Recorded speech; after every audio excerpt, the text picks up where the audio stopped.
helada. Vamos a seguir con el programa, amigos y amigas, porque este año en Gelatina les venimos contando que queremos encarar una serie de conversaciones, de charlas, de discusiones incluso, sobre el avance de la digitalidad en nuestras vidas, cómo el uso del celular, las plataformas digitales, las redes sociales y las nuevas tecnologías en general está transformando la cultura, la política, la economía, la manera de pensar, de vivir, de relacionarnos. Como parte de este ciclo que inauguramos hace un mes, hoy tenemos la segunda charla, porque hoy la plataforma desde donde estamos streameando y ustedes están viendo, celebra sus 20 años. Un día como hoy se subía el primer video de la historia a la plataforma de YouTube. Hace 20 años, ¿no? Sí, Miat Dessú. Wow. 19 segundos de uno de los co-creadores de YouTube paseando en el zoológico de San Diego con elefantes de fondo. Eso era el video. Duraba menos de 20 segundos, acumula 350 millones de reproducciones aproximadamente, porque fue el primer video subido a la plataforma. Lo tenemos, pongámoslo, a ver. Alright, so here we are in front of the elephants. Primer video de la historia de YouTube. What these guys is that they have really long fronts, and that's cool.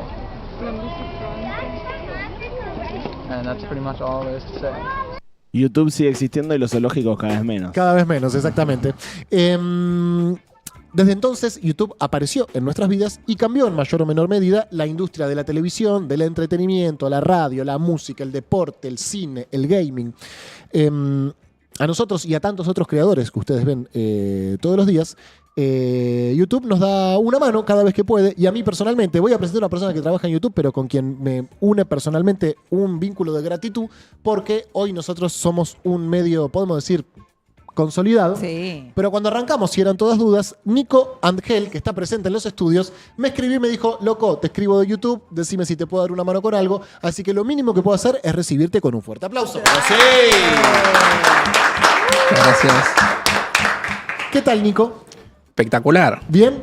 Sí. ¿Tan de festejo? Sí, estamos totalmente de festejo, de gira. Bien. ¿Se ha cantado el feliz cumpleaños? Se ha cantado el feliz cumpleaños varias veces hoy y va a seguir, Correcto. por suerte. Bien. Le voy a contar a la gente que nos está mirando que Nico es Strategic Partner Manager Gaming and Entertainment de YouTube Argentina. Contame en criollo qué significa eso. Traduzco. Dale. Básicamente yo me encargo de la relación de YouTube con creadores grandes de contenido de Hispanoamérica, de Argentina, México, Colombia, Perú. En particular, hice mucho gaming, ahora estamos diversificando, trabajé con agencias, con medios, en este momento estoy con creadores de gaming y con los partners de streaming más grandes de Argentina. Bien. ¿Qué nos podés contar sobre aquel YouTube del 2005 que hoy cumple 2 décadas? Aquel YouTube del 2005, bueno, es el que nosotros vimos nacer con creadores experimentales en ese momento. Era una plataforma diferente. Si alguno se acuerda de la interfaz, incluso era algo mucho más rudimentario. Y en ese momento teníamos creadores como Male Pichot, como El Bananero, como Marito Baracus, era como una cosa más de, che, mirá esto, mirá lo que encontré, mirá lo que... Y de repente era como una cosa que viajaba más en el boca a boca. Claro. Lo cual es muy loco porque era como digitalidad, pero en realidad te la pasabas como si fueran figuritas. A la vieja usanza. Exacto. Entonces... ¿Y hay algo de eso que sigue teniendo un valor hoy? Me parece que hoy es más difícil pensarlo así, porque hoy en día la cosa está mucho más formada como en estratos, ¿no? Al que le gusta el humor de la especie del bananero, medio que ya está en ese vórtice de contenido que siempre te da un poco más de ese contenido. Entonces es un poco más difícil que la gente te encuentre en el boca a boca. Pero la verdad es que, como pueden ver por ahí ustedes en la cantidad de compartidos que tienen sus videos y demás, eso todavía sucede un poquito más a escala. Nico, contame de dónde sos vos, qué estudiaste, cómo llegaste a YouTube. Es una buena pregunta. Yo soy tucumano, nací en Buenos Aires, pero vivo en Tucumán desde que tengo 3 años. Y tuve un montón de trabajos. Yo estudié comunicación, principalmente quería hacer publicidad y terminé en una agencia muy chiquitita de publicidad de Tucumán que trabajábamos 3 personas. Yo vendía espacios publicitarios en una revistita que salía los fines de semana para gerentes de empresas. Bien. Vendí, no lo puedo creer. Vendí espacios. zapatos, salir, tocar puertas. Bien. Después pasé a otra agencia un poquito más grande. Después terminé como comunicador dentro de una startup de programación. Y un día mi hermana me dijo que venían a dar una charla de Google en su facultad. Fui. El resumen de la charla fue, sabían que existe Google Argentina, yo no lo sabía. Ujú. Y sabían que no todos tienen que ser ingenieros para trabajar en Google. Vayan, existe una página que es Google /Jobs, no sé si sigue siendo la misma. Y apliqué para un puesto atendiendo a agencias y partners que usaban Google Ads, que en ese momento se llamaba Ujú. Google AdWords. ¿Sigue existiendo? Sigue existiendo, Sí. ahora es Google Ads. Sí. Y yo hacía chat, teléfono, mails, o resolviendo problemas para agencias y para... Bien. Nico, ¿cuáles dirías que fueron las claves del éxito de la plataforma y por qué pensás que hay otras experiencias como Google Video, Vimeo, incluso MySpace, que no solo no lo lograron, sino que incluso algunas hasta ya no existen más? Personalmente creo que hay una mezcla entre lo efectivo que fue la plataforma en cuestiones técnicas y también el timing. Muchas veces el que llega primero de una manera con impacto y con una plataforma que funciona toma ese lugar, digamos. Y después tuvo que ver mucho del trabajo que hizo la plataforma, por un lado con la relación con los creadores y por otro lado que fue una de la primera plataforma que dio una manera de generar un negocio a través de tu canal. O sea, somos la primera plataforma que permitió tener una monetización a través del programa de socios de YouTube. Ujú. Nosotros permitimos que todo lo que ingresa en la plataforma por anuncios se comparta con los creadores y que eso les permita hacer un negocio de lo que generan. No solamente a través de los anuncios, sino que hoy en día tenemos muchas otras soluciones, como son los superchats, las membresías, entre muchas otras. Bien, me interesa hacer un punto ahí para saber en qué momento y por qué YouTube decidió empezar a pagarle a los creadores de contenidos. El momento exacto no lo recuerdo, pero el por qué es básicamente esto. Es la mejor manera de trabajar con miles y millones de creadores a escala es dándoles un rédito directo. Entonces, la mejor manera de generar eso era poder darles a ellos directamente y no tener que depender ellos de financiación externa o de marcas o demás, que después, obviamente, y a los niveles y a la escala en la que se trabaja hoy, es un adicional para ellos también. Claro. Pero para muchos creadores, quizá para estructuras más grandes, por ahí como la de un streaming, no lo sé, pero para creadores individuales y creadores más chicos, hay muchísimas familias que hoy tienen ingresos gracias directamente a lo que ganan en YouTube. Que viven de YouTube, claro. Sí. Ya voy a llegar a lo que pasa en los canales de streaming, porque entiendo que es una particularidad argentina. Me interesa preguntarte en qué momento abre la sede argentina de YouTube, qué grado de autonomía tiene y cuál es el vínculo con la central, digamos. Bien, la sede de YouTube, no recuerdo exactamente en qué año nace, creo que tenemos 15 años, ¿sí, no? En el 2010. 2010. 2010 me soplan. Bien. Exactamente Sopla 15 acá. años. Exacto. Ahí abrimos nivel de autonomía. Mirá, la verdad, nosotros como muchas otras compañías multinacionales tenemos equipos globales. De hecho, para darte una idea, la mayor parte de mi equipo está en México. Yo, en Argentina somos 4 personas Ajá. atendiendo diferentes categorías de contenido. Y la mayoría de mis creadores y de mis compañeros están en México. Y tenemos también mucha relación y muchas iniciativas en común con Estados Unidos también. Entonces, en general se trabaja bastante en equipo. En cuanto a autonomía, tenemos la verdad que un montón. Hoy estar acá hablando con ustedes es gracias a esa autonomía. Yo empujé mucho la importancia de tener una relación directa con los canales de streaming. Sobre todo durante el año pasado y desde antes. Bueno, también por eso el acercarme a vos en su momento. Ujú. Creo que fue en el 20 que hablamos por primera vez, Sí, Nico. me parece que o sea, en el 20. plena pandemia, que hubo como un boom de consumos digitales y también hubo un boom de creadores de contenido. En ese momento estabas con esta semana en Springfield. Correcto, con esta semana en Springfield. Entonces, la verdad es que gracias a esa autonomía es un poco a propósito para que nosotros tengamos el criterio de qué funciona acá. Claro. Bueno, voy a hablar de acá porque esta mañana leía una buena nota que hizo Sebastián Catalano en Infobae a Juan Pablo Robert, de YouTube Hispanoamérica, y habla un poco de algo que nosotros advertimos, pero intuitivamente, porque la verdad que no tengo los datos, de que lo que pasa en la Argentina con lo que llamamos los canales de streaming es una particularidad, ¿no? Es algo, una excepcionalidad, porque como señalabas hace un rato, lo lógico es que cada uno individualice la creación de sus contenidos, lo haga desde su casa, desde su pieza, incluso lo haga por ahí en un esquema familiar o con un editor remoto. Y nosotros, sin embargo, acá tuvimos como una tendencia, un viraje hacia la creación de medios, ¿no? ¿Por qué pensás que pasó y qué advertís de interesante en este fenómeno argentino? Antes de decirte que la estructura que armaron es maravillosa, tienen un equipo increíble. Yo los consumo, así que ya los conozco. Y sí, como dice JP, que es mi manager, con quien hablo todas las semanas. Okay. Sí, efectivamente, en Argentina hoy vimos esta explosión de medios, ya vienen hace unos años. Yo lo vengo monitoreando bastante, intentando como que podamos generar esto que tenemos hoy.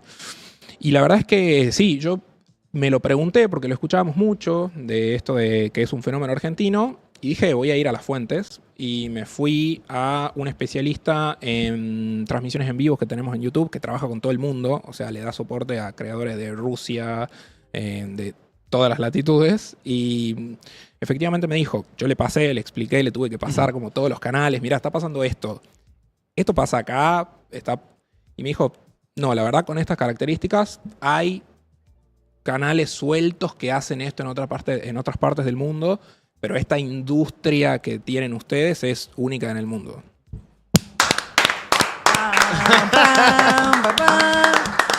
Por Nación de Gloria. Por tanto, imagino que también es difícil para la plataforma... En tu cara, Nueva Zelanda. Para la plataforma, no sé, medirlo. Ahora, estos días hay o hace un par de semanas, discusiones sobre la fidelidad que tienen los números que vemos de vistas o de vistas en vivo, de reproducciones, de si se pueden poner bots o si no se pueden, digamos. Imagino que Argentina sea el único país que tiene tan desarrollada esas problemáticas, lo vuelve más complicado de resolver o de atender, ¿o no? Sí, y no es la primera cosa que nos toca de ese estilo. Muchas veces en estructuras internacionales, justamente es la periferia la que resuelve los problemas más interesantes que incluso después se terminan aplicando en el resto del mundo. En este caso sí, para nosotros es prioritario que básicamente se hable de las métricas que importan. O sea, nosotros, ¿cuáles son las métricas que importan? las métricas que importan son las métricas postprocesadas después de 48 a 72 horas. Lo que conocemos como total views. Lo que conocemos como, no solo las views, puede ser horas de reproducción, los ingresos, lo que quieran ver, pero siempre postprocesado 48 a 72 horas después. Ok, o sea, lo que está pasando en vivo en el momento que por algún motivo hay como una inclinación temperamental de las, no sé, plataformas o cuentas que miden el vivo, medio que es una intuición que nosotros tenemos y por eso la verdad que nosotros nunca compartimos los rankings ni cuando nos dan bien ni cuando nos dan mal, porque tenemos otra búsqueda. Pero lo que está sucediendo en vivo no es lo más relevante en términos algorítmicos. Me encanta intuición temperamental. Lo voy a usar. Anotémoslo. Sí, efectivamente. Yo creo que eso tiene que ver con viejas costumbres por ahí de la industria de los medios, en los cuales eso era como todo. El minuto a minuto. El minuto a minuto. Claro. Es, para quienes vienen de medio lo conocen bien y lo han sufrido bien. Pero efectivamente, hoy para YouTube, realmente cuando la plataforma te da el número total, cuando puede realmente depurar todo lo que es inválido de acuerdo a 1.000.000 de cuestiones de ingeniería que desconozco, es de 48 horas a 72 horas después. Con lo cual... O sea que la plataforma detecta como números basura, por decirlo de alguna forma, digamos, existe eso. Sí, hay. O sea, hay dos capas. La primera capa es en tiempo real, efectivamente hay protecciones y defensas trabajando en ese momento. Bien. Pero bueno, como todo, yo lo comparo siempre mucho como los antivirus. El antivirus va mejorando, va adaptándose, va generando mejores defensas y bueno, después los virus también. Claro. Entonces, esa es la primera capa Y después pasa a la segunda capa, que es la definitiva, que es ya con la data congelada, si se quiere, se la puede ver bien y se marcan esos patrones que dan a entender que es tráfico no válido. Che, Nico, ¿y qué desafíos supuso para ustedes empezar a entender estos grandes canales de programación en vivo de varias horas? Muchísimos. Contame. Y produce todavía en este momento. Primero, entender el vivo como un formato no solo de hablarle a tu público uno a uno, sino de múltiples personas, equipos, invitados, cómo manejan la programación, si hacen más VOD, más vivos, cómo suben después los videos, las miniaturas, digamos. Sí. Realmente es un desafío que ustedes están viviendo ahora en este momento. Nosotros estamos constantemente tratando de traer mejores prácticas y acercándole como lo último. Claro, y parte de nuestro trabajo es entender YouTube también, ¿no? Y entender cómo titular, qué tipo de portada poner, a qué hora subir, cuánto subir por día. Cosas que seguramente no hay una fórmula que uno sigue, es también ir descubriéndolo en función de los parámetros de consumo de nuestra audiencia. Compartimos ese trabajo. Bien. En ese sentido. Bien. Y realmente cada canal tiene, obviamente hay mejores prácticas, cosas que funcionan más que otras, pero me piden mucho la regla de oro. Sí. Si la tuviera estaría en un yate. Claro, y en un canal de streaming. Y en un canal de streaming. Tendrías tu propio canal de Sí, streaming. sí. Hay En el yate. Claro, hay algo que nos complica mucho todos los días. Y voy a empezar. Ahora arranca nosotros acá hay una persona que hace que todo funcione, que es Maga. Entonces siempre que necesitamos algo es como Maga.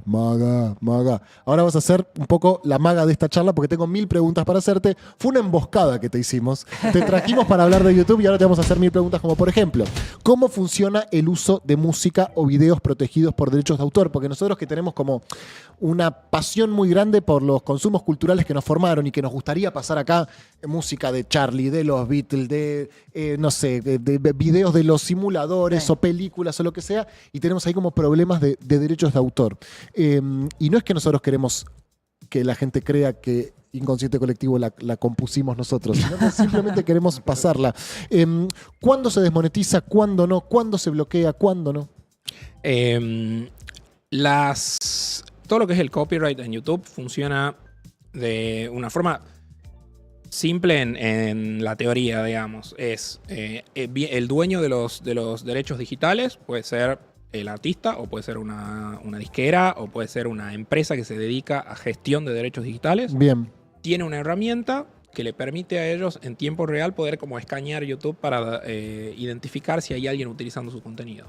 Cuando eso se identifica, se le avisa y esa persona decide qué hacer. Si va a bloquear el contenido, que es menos frecuente, o va a tomar la monetización de ese contenido. O también puede quedarse con métricas de eso, pero en general es la monetización lo que cambia y lo que deben haber experimentado ustedes. Con lo cual, esto hace que cualquier contenido que ya haya alguien que lo tenga registrado en YouTube y que tenga los derechos, porque para esto, ya claro, tienen que presentar papeles y tienen que presentar no es tipo cuestiones. Canto PRI. Claro, Canto exacto. PRI. Hey Jude es mía. Exacto. Entonces, si vos demostrás que son tuyos, tenés la posibilidad de generar esa protección. Entonces, en YouTube, en general, cuando alguien intenta utilizarla, suelen encontrarse con los reclamos que generan eso. A nosotros nos llevó a tomar una decisión artística que durante 3 años fue una discusión durante mucho tiempo. Ya sabes lo que te voy a hablar, supongo. Sí, obvio. Durante mucho tiempo fue una discusión. Nosotros, la mayoría, venimos de la radio. Por lo tanto, para nosotros cerrar los bloques con una canción es fundamental. Ahora, durante 3 años no monetizamos YouTube, o monetizamos de una forma muy escasa cuando subíamos algún video puntual que no tenía música al principio o al final. Este año no pasamos más música, lo cual nos costó. En términos de monetización, No sabemos cuándo ir al baño, es terrible. Claro. Nos cambió totalmente la cuenta de monetización de YouTube a nosotros, pero también nos cambió un poco la dinámica del aire. Y por ahí, conociendo Rusia, le vendría bien que nosotros pasemos su canción y sin embargo nosotros no lo hacemos. Por poner un ejemplo. Bueno, creo que ahí tenemos como un conflicto, un problema. No es para resolverlo ahora, ¿no? Te estoy contando desde nuestra parte. Sí, técnicamente, conociendo Rusia o cualquier otro artista, podría ir con quienes manejan sus derechos digitales y decirles, permito a este canal. Dejalo que ponga. Claro. Bueno, de hecho, a nosotros el Indio Solari nos habilitó para hacer su música. Y acá, Hermoso. si bien que escuchamos. Solo suenan los redondos. Solo suenan los redondos. Lo cual está muy bien. Está muy bien también, está muy bien. Es una cuestión como identitaria. Sí, también. Hermosa entrevista, aparte. Gracias, Nico. Me interesa saber cómo, y también había gente en el chat que mencionaba el tema, si la inteligencia artificial, me refiero a los creadores de contenido con inteligencia artificial o canales que mismo en un futuro podrán ser íntegramente de inteligencia artificial, si a YouTube le preocupa, si a YouTube va a priorizar que sean humanos o priorizar lo contrario, o digamos, si hay un debate alrededor de que una empresa pueda tener 10 canales de contenido distinto, generados todo por IA, etcétera. Hay mucha emoción, mucho entusiasmo con la IA en Google en general. Por supuesto hay recaudos también, ¿no? De hecho, por ejemplo, hoy en día si alguien utiliza inteligencia artificial, aparece, digamos, un aviso de que lo es. No hubieron conversaciones grandes al respecto de, digamos, múltiples canales completos hechos con IA, quizá porque todavía la tecnología no está ahí. Tiendo a pensar que, como todo en la plataforma, en general las personas son las que van a tomar, digamos, esas decisiones. Y yo creo que hay algo del componente humano. Quizá estoy siendo un optimista. Está bien, hay que hacerlo, Nico. Creo que hay algo del componente humano que es un poco irreemplazable. Si se quiere, hasta en el día de mañana, y esto es 100% una opinión personal mía, no hay una postura formada todavía de esto, pero me parece que aun si una inteligencia artificial pudiera diferenciar o hacer todo lo que hace una persona quizá frente a una cámara, ya el hecho de saber que tenés una persona al lado, que puedes verla en un festival, que puedes generar una comunidad, que puedes conocerlos, que pueden hacer otras cosas, me parece que suma mucho. Creo que hay más de la creación de contenido que solamente lo que se puede ver en la pantalla. Claro. Lógicamente va a haber contenido hecho por inteligencia artificial. Todavía, la verdad, no he visto nada que diga, wow, sigo a este creador digital. ¿Hay temas de los que no se puede hablar en YouTube? Dentro de la oficina. No, nosotros digo. Porque sí hay. Temas de los que no se puede hablar. No, lo que... en YouTube, y esto es una duda muy frecuente de creadores, de hecho si hay creadores mirándonos por ahí va a estar bueno para ellos también saberlo. Seguramente hay. Lo que tiene que ver con las políticas de YouTube en la plataforma, los revisores, tanto automáticos como, y después entramos en eso si quieren, tanto automáticos como humanos, lo que chequean de cada contenido que se ve es la intencionalidad, el tono, la explicitud y el contexto de lo que se está hablando. Explico. No es lo mismo ver imágenes de la guerra en un canal informativo con un tono serio y manteniendo ciertos reparos con lo que se muestra, siendo pulido, y decir guerra y bomba 10.000 veces. Eso está ok. Distinto es si quizás nada de eso se altera, pero el medio insiste en constantemente mostrar primeros planos de cuestiones muy explícitas. Eso puede llegar a generar algo de ruido. Lo mismo pasa con los desnudos y demás. Bien. Puede haber desnudos que sean más artísticos, en canales artísticos, y con una intención educativa también, por ejemplo. Claro. Eso es lo que prima. Me han preguntado, por ejemplo, si se puede decir esto, la palabra guerra, si se puede poner guerras en un título. En el título, Creo que sí. hay como empleados de YouTube viendo los canales y viendo los contenidos permanentemente. ¿Cómo se identifica eso, el contexto? Sí, en un sótano.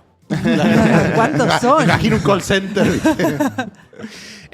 Sí. O hay sistemas automáticos que detectan también contexto. La primera barrera es un sistema automático que es extremadamente eficiente. No recuerdo el número exacto, pero estaba arriba del 90%.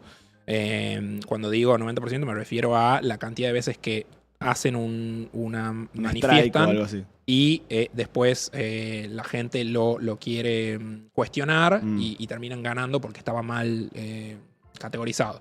Con lo cual es muy efectivo. Ahora, en los casos en los que no, cuando realmente hay un caso que vale la pena revisar, ahí hay gente, efectivamente, a lo largo del mundo, hay equipos que se dedican especialmente reciben los casos.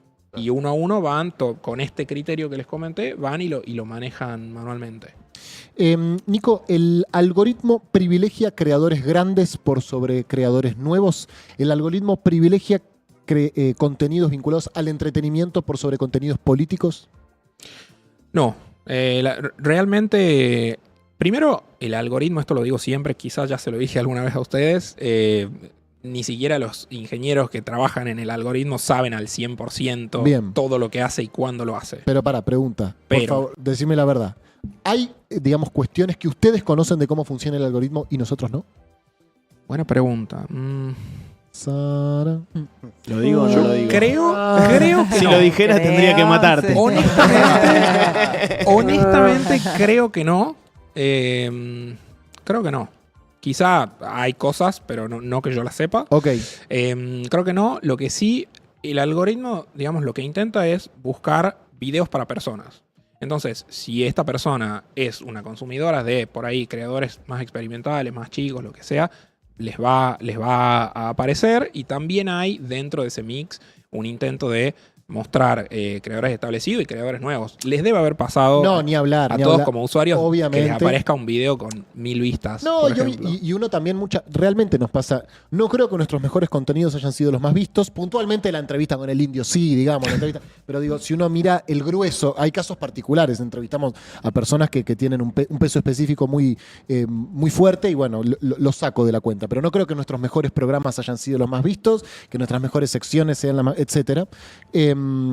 Y uno muchas veces, al no entender por qué a una cosa le va bien y a otra cosa le va mal, bueno, primero uno cae o en conspiraciones o en esto de decir, che, bueno, pero nosotros como somos contenido político nos tiran para abajo, o en cosas que, bueno, no se terminan de comprender porque, qué sé yo, no sé, porque también hay algo medio random en los consumos culturales. Un poco sí. Voy por la parte más explicativa y después lo que yo creo que espiritualmente se puede hacer. La explicación muchas veces es contexto.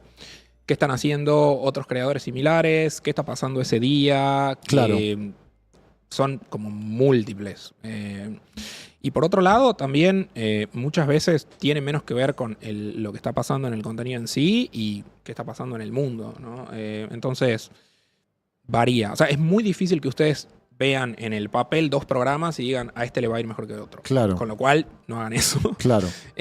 Y por otro lado, creo que espiritualmente es mucho mejor pensarlo en hacer lo mejor que puedan y que no necesariamente el número les muestra directamente qué tan bueno fue el programa. Esto ustedes ya lo saben, pero a veces es tentador medirlo así. Sí, obvio. Y me parece que habiendo tantos otros factores en No, juego... no, ni hablar, no sé, nosotros el jueves transmitimos un día que era feriado y había menos gente y hicimos un programón y hay días que tenemos 25.000 personas viendo en vivo y la tiramos afuera. No nos dejamos llevar por eso. Sin embargo, te pregunto, cuando uno entra al panel privado de YouTube, estoy entrando en este momento, se encuentra con una cantidad de mediciones y estadísticas infinita. ¿A qué métricas tendríamos que prestarle más atención para saber cómo nos está yendo o para dónde convendría encarar el contenido? Bueno, es buena la mención porque hay muchos creadores que no son muy de entrar a la parte de analíticas y realmente tiene unas cartas que les muestran específicamente como no solo data, sino de verdad insights que les pueden servir. Por ejemplo, ahora hay una nueva que les muestra qué videos trajeron más gente que después se quedó. ¿Qué quiere decir? Que después volvió a otros videos. Esa para mí es una de las mejores cartas que tiene las secciones que tiene Analytics. Es videos que trajeron gente nueva que después se quedó. Ok. Eso te da una idea de cuáles videos fueron lo suficientemente amplios Ok. para atraer gente y además gustó. Es una de las mejores Bien. para mí. Mala noticia para ustedes, amigos, fue lo de Fantino, la verdad. En nuestro caso, sí. Eso hizo que nos viera un montón de gente que nunca nos había visto. Un montón. Pero acá perdón, pero me parece algo súper positivo a nivel social. Yo sé que esto a ustedes les importa también, no solamente las métricas. Ahora estamos con un F, justo. Mira Ahí lo volvemos. que es la vida. Ahí ¿eh? volvimos. A pesar de que en Argentina hablábamos Luzu, Olga, Blender, Gelatina y otros canales estemos como en el foco de la escena de lo que es YouTube Argentina, los canales de streaming, seguimos sin entrar ni siquiera en los primeros 50 canales más vistos de YouTube Argentina en cantidad de suscriptores. Representamos menos del 1% del consumo hoy de la plataforma. ¿Cuáles dirías que son los contenidos más masivos hoy? ¿Qué miran los argentinos cuando entran a YouTube? En Argentina, la verdad es que los creadores de contenido, incluso más clásicos, siguen teniendo muchísimo público. Por ejemplo, un Roblaze tiene 19 millones de suscriptores, con lo cual cada vez que sube un video lo ven 2 millones de personas. Mm. Entonces, en ese sentido, lo que fue el mainstream de YouTube, primero se atomizó muchísimo. Ya no sé si hay, con contadas excepciones, ese tipo de creadores, pero todavía es lo que se consume. Entonces, me parece que hoy por hoy no hay un solo canal o un cohorte de creadores que se lleven todas esas views, sino que están mucho más atomizados. Claro. Muchas veces en las nuevas tendencias de Internet surgen en lo que antes eran, digamos, los países centrales, y un tiempo después como que se instalan acá, ¿no? Pienso mismo en YouTube o en Twitch o en lo que sea. ¿A qué pensás que deberíamos ponerle el ojo de lo que está pasando en YouTube fuera de la Argentina? ¿Te imaginas algún formato, digamos, que deberíamos prestarle atención? Yo creo que está pasando un poco al revés. Exactamente, ese era un centrazo que te estaba mandando. Me parece que está pasando un poco al revés. Creo que hay... De hecho, ayer o antes de ayer leí una nota de un periodista peruano que contaba justamente que están muy atentos a los medios de streaming de Argentina y que están generando los suyos propios. Era algo así como Perú no se queda atrás en la guerra del streaming, una cosa así. Sí. Con lo cual está toda la región en esto. Me parece que está funcionando un al poco revés, se está invirtiendo la lógica. Sí. Y quizás armen canales de streaming con programación en vivo. Yo estoy internamente como preparando a mi equipo para saber que quizá en unos años estamos manejando canales de Perú, de México, con lo cual para mí sí es algo que tiene por lo menos una buena perspectiva de ampliarse. Nico, te voy a hacer las últimas dos, al menos por mi parte. ¿Cuál dirías que es la competencia de YouTube? ¿Ustedes compiten contra la tele, compiten contra otras redes, compiten contra Spotify, compiten contra Netflix? ¿No compiten? Yo creo que hoy en día, digamos, la respuesta más fácil es no competimos porque es como todo en uno. Entonces, me parece que cada una de estas plataformas en su nicho particular tiene fortalezas y debilidades. Nuestra ventaja sobre todas, creo yo, es justamente la capacidad de integrar todo, de integrar música. Digo, de YouTube salió la carrera de Duki, de Woz, de Bizarrap. Creo que esto, por hablar de Spotify en particular, ¿no? Me parece que hoy nos vemos mucho más como un negocio integral que como apuntar a uno en particular. Definitivamente, sobre todo con los canales de streaming hoy, creo que YouTube se conforma como una especie de nueva televisión. De hecho, hoy en día el dispositivo desde el que más se ve YouTube es la tele. Sí, lo leía hoy. Y, el 55%, ¿no? Sí, y de hecho también para los canales de streaming la gran mayoría tienen un consumo mayor. Con lo cual, hoy en día la gente, hay una investigación del 2022, si no me equivoco, de Ipsos, que dice que 9 de cada 10 argentinos consumen YouTube todos los días. Más de la mitad lo consume en la TV y la mitad lo consume con más de una persona al lado. Sí, algo interesante que decía, ¿cómo les dijiste vos? ¿JP? JP. Es que muchas veces cuando uno arma este tipo de medios tiene una inclinación a tratar de profundizar en la mejora de la producción, y él decía, lo que mata todo es el contenido, digamos, ¿no? Uno trata de que la cámara esté buena, las luces, el escritorio, los colores, etcétera, pero contenido mata todo, ¿no? Entonces uno por ahí se esfuerza demasiado en que se vea bien, pero si después lo que tenés para decir no importa, qué sé yo. Y esto es 100% así. En el, 2017, 18, empezaron el auge de los streamers individuales, como Coscu, Sprint y demás. Y era literal una webcam en una Sí, habitación. claro, obvio. Se veía su escritorio atrás con sus muñequitos. Sí, sí, Sus claro. calzones directamente. Exacto. Y por ahí lo veían más gente que a muchos programas de la TV. Claro.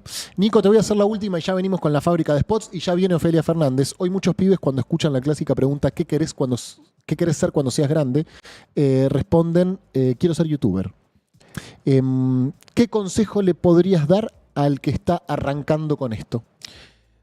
Consejo que me encantaría que escuchen todos los que quieren ser youtubers en general es fórmense en algo y amen mucho algo, porque lo van a hacer todos los días, desde todos los ángulos posibles. Ustedes saben, habrán tenido reuniones de producción complicadas, fórmense, sepan, sean un referente en lo que quieren mostrar detrás de cámara y asegúrense de amarlo mucho. Y cuando eso cambie, cuando dejen de amarlo, después de 5 o 6 años de tener un canal y ser súper exitosos, no tengan miedo en cambiar, porque la gente en general lo sigue a ustedes y no necesariamente al juego que jugás o a los contenidos que A las manejás. agendas que tratás, claro. Exacto.